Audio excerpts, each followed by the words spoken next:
This is something that Jesus did with the disciples before he sent them out.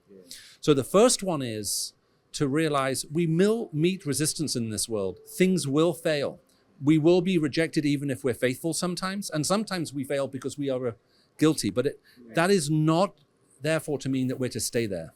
The question is, from there, how do we learn to shake off the dust of our feet?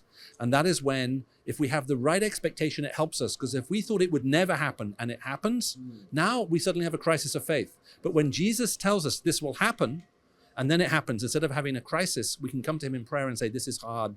Now I need you with me. So that's the first thing. And secondly, is also to remember the other side. Okay, not everyone is saying no. Not everyone is saying yes, but not everyone is saying no. There are others who are welcoming you in, who want you to come.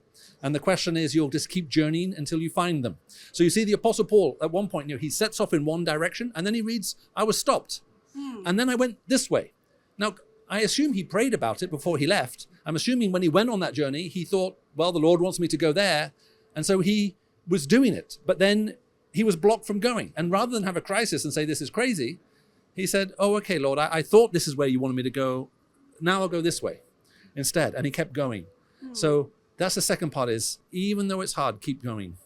And if you're in community, you'll find it easier.